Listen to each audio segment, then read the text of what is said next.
बढ़ते हैं आज की कहानी की ओर। दोस्तों, उस रात जब मैं और आशीष काशी विश्वनाथ महादेव के दर्शन करने के लिए बनारस रेलवे स्टेशन से निकले, तो वहां से निकलने के बाद जो हुआ उसे सुनकर आप सभी के रोंगटे खड़े हो जाएंगे। और फिर दोस्तों, जो चमत्कार हमने देखा उसे सुनकर आप भी हैरान हो जाएंगे। तो चलिए शुरू करते हैं इस घटना को और भी विस्तार से। दोस्तों, मेरा नाम मोहित है। सुबह के 9 बजे जब मैं अपनी मम्मी को बाइक पर बैठाकर डॉक्टर के पास ले जा रहा था कि तभी किसी ने मुझे आवाज़ दी। उस आवाज़ को सुनकर जब मैंने उस ओर देखा तो मेरा दोस्त आशीष था। उसे देखकर मैंने बाइक रोक दी और बाइक के रुकते आशीष मेरे पास आया और मम्मी को प्रणाम किया।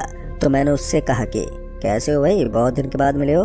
मेरे इतना कहने पर आशीष ने बताया कि मैं चाचा के पास चंडीगढ़ गया था और कल ही घर वापस आया हूँ, क्योंकि आज मेरा एग्ज़ाम है, तो इस वजह से मुझे आना पड़ा, नहीं तो कुछ दिन वहीं पर और रुकता। अब आशीष की बात सुनकर मैंने उससे कहा, वैसे एग्ज़ाम कहाँ पर हो रहा है? तो उसने बताया कि बनारस में, और साथ ही मुझे बनारस चलने के लिए कहा। अब आशीष के इतना कहने पर मैंने उसके साथ जाने के लिए हाँ बोल दिया, क्योंकि मैंने बनारस कई बार जाने की सोची पर मैं जा नहीं पा रहा था, क्योंकि उस वक्त मुझे कुछ ना कुछ काम ही पड़ जाता था। इस वजह से मैं नहीं जा पाया था। इस वजह से आशीष के मुँह से बनारस जाने की बात सुनकर मैंने उसे जाने के लिए हाँ बोल दिया। अब उसके साथ जाने के लिए मैंने हाँ तो बोल दिया। तो उसने बताया कि शाम के 5 बजे की ट्रेन है, तो तुम स्टेशन पर 4:45 तक आ जाना। इतना बोलकर आशीष घर चला गया और उसके साथ मैंने बाइक को स्टार्ट किया और मम्मी को लेकर डॉक्टर के पास जा पहुंचा। तो मैंने देखा कि सुरेश डॉक्टर की जगह पर आज कोई और ही डॉक्टर था। उसे देखकर जब मैं उस डॉक्टर के पास गया तो मैंने उस डॉक्टर से सुरेश डॉक्टर के बारे में पूछा। तो उसने बताया कि आज वो नहीं आएंगे। तो मैं बिना सवाल जवाब किए वहाँ से वापस से मम्मी के पास आ गया। तो मैंने उन्हें सारी बात बताई। तो फिर मैं मम्मी को लेकर वहाँ से घर आ गया और उस वक्त का इंतज़ार करने लगा। जैसे ही 4 बजे तो मैं बनारस जाने के लिए घर से निकलकर रोड पर आ गया और ऑटो का वेट करने लगा। फिर कुछ समय बाद एक ऑटो मेरी तरफ आती हुई नजर आई और उस ऑटो को देखकर मैं उस ऑटो को हाथ देने लगा। मुझे हाथ देता हुआ ऑटो ड्राइवर ने अपना ऑटो रोक दिया और ऑटो के रुकते ही मैंने देखा कि ऑटो में एक लड़की बैठी थी जिसने बुर्खा पहना हुआ था। तो मैंने उस ऑटो ड्राइवर से कहा कि मुझे दादूपुर रेलवे स्टेशन जाना है, और मेरे इतना कहने पर उस ऑटो ड्राइवर ने मुझे ऑटो में बैठने का इशारा किया। अब ऑटो ड्राइवर के इशारा करते ही मैं ऑटो के अंदर बैठ गया। ऑटो के अंदर बैठते ऑटो ड्राइवर ऑटो को लेकर स्टेशन की ओर जाने लगा। तभी उस लड़की के मोबाइल पर फ़ोन आया, तो उसने उठाकर बात की। तो पता चला कि जो एग्ज़ाम आशीष देने के लिए बनारस जा रहा है, तो वही एग्ज़ाम ये लड़की भी देने जा रही थी। फिर जब कुछ समय के बाद ऑटो दादूपुर स्टेशन पर पहुंची, तो मैं ऑटो से उतरकर उस ऑटो ड्राइवर को पैसा देकर स्टेशन के अंदर आ गया। तभी मैंने घड़ी में समय देखा, तो अब 4:40 हो रहे थे, यानी कि 5 बजने में 20 मिनट बाकी थे। तो मैं वहीं पास के एक बेंच पर बैठ गया और आशीष का वेट करने लगा। अभी मैं आशीष का वेट ही कर रहा था कि तभी वो लड़की मेरे पास आकर बैठ गई। अभी मैं उस लड़की की ओर ही देख रहा था कि तभी आशीष आ गया। तो उसने मुझे टिकट लेने का इशारा किया। आशीष के इशारा करते ही मैं टिकट काउंटर पर जाकर 2 टिकट ले आया और फिर ट्रेन का वेट करने लगे। जैसे ही शाम के 5 बजे तो वैसे ही ट्रेन हॉर्न देते हुए ट्रेन स्टेशन पर आकर रुक गई, और ट्रेन के रुकते ही हम दोनों ट्रेन के अंदर जाकर बैठ गए। और फिर कुछ समय के बाद ट्रेन ने स्टेशन छोड़ दिया। अभी हम दोनों आपस में बातें कर रहे थे कि तभी ट्रेन अचानक से रुक गई। ट्रेन के रुकते मेरे पास बैठे पैसेंजर ने बताया कि शायद कोई ट्रेन आ रही है, इस वजह से ट्रेन यहाँ पर रुकी है। और अब ट्रेन को यहाँ पर रुके हुए 1 घंटा होने को हो गया था, पर ट्रेन आगे बढ़ने का नाम ही नहीं ले रही थी। और कुछ पैसेंजर ट्रेन से नीचे उतरकर इधर उधर घूम रहे थे। पर सबसे हैरान की बात तो ये थी कि जिस जगह पर ट्रेन रुकी थी वहाँ पर दूर दूर तक कुछ भी नजर नहीं आ रहा था। लेकिन अब शाम होने को थी, पर ट्रेन अभी भी उसी जगह पर खड़ी थी कि तभी ट्रेन ने हॉर्न दिया। और ट्रेन के हॉर्न देते ही जो पैसेंजर ट्रेन से नीचे उतरे थे, ट्रेन के हॉर्न सुनकर अपनी अपनी सीट पर आकर बैठ गए और ट्रेन हॉर्न देते हुए निकल पड़ी। फिर जब मैंने घड़ी में समय देखा तो रात के 7 बज गए थे। तो मैंने आशीष से कहा कि यहीं पर 2 घंटे बीत गए हैं और अब हमें वहाँ पर पहुँचते पहुँचते रात के 1 बज जाएंगे। मेरे इतना कहने पर उसने कहा कि कोई बात नहीं, बनारस में स्टेशन से कुछ ही दूरी पर मेरे ताऊ का लड़का रहता है, स्टेशन पहुंचकर कॉल करके उसके पास चले जाएंगे। इतना बोलकर आशीष ने कहा कि मुझे अब नींद आ रही है।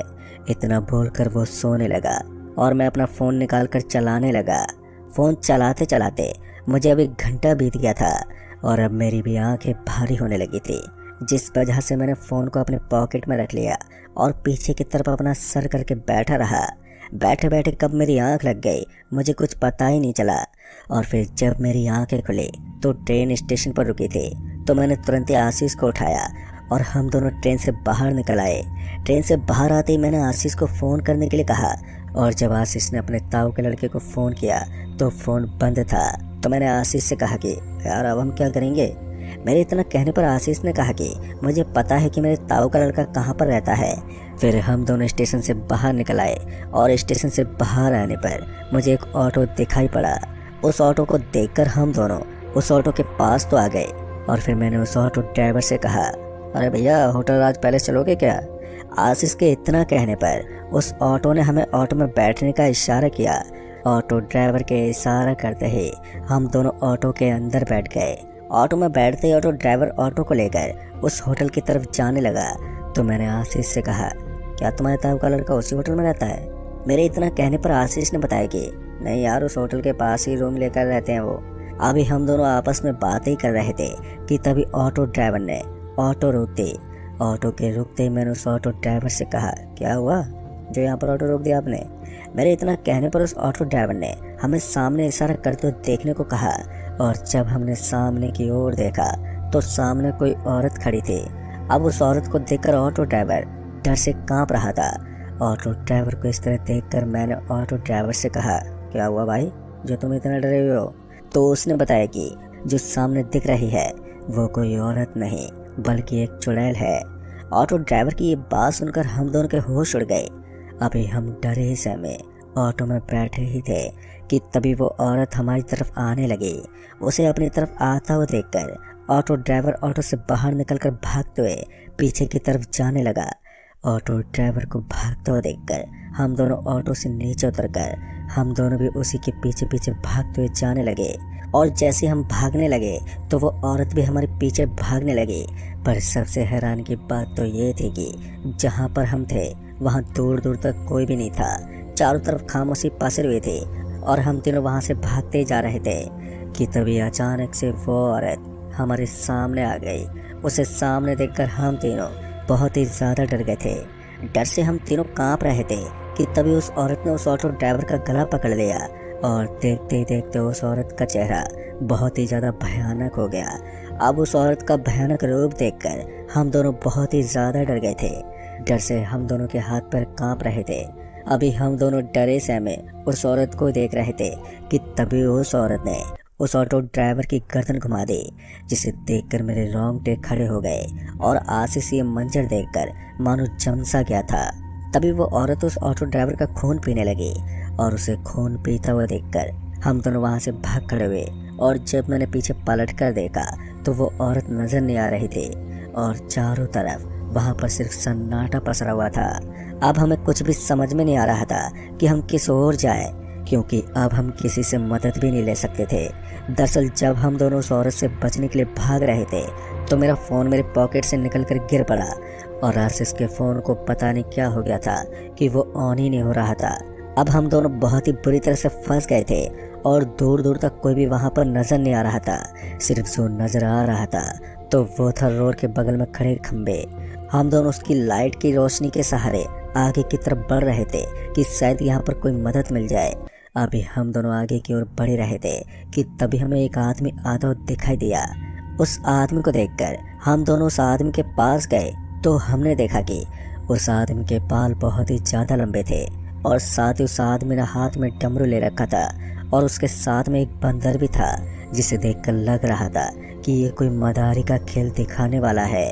कि तभी उस आदमी ने कहा कि क्या हुआ जो तुम दोनों इतने डरे हुए हो। उस आदमी के इतना कहने पर मैंने उस आदमी को सारी बात बताई अभी मैं उस आदमी से बात ही कर रहा था कि तभी वो औरत हमारी तरफ आती हुई दिखाई पड़ी। उस औरत को देखकर उस वक्त मेरी बोलती बंद हो गई।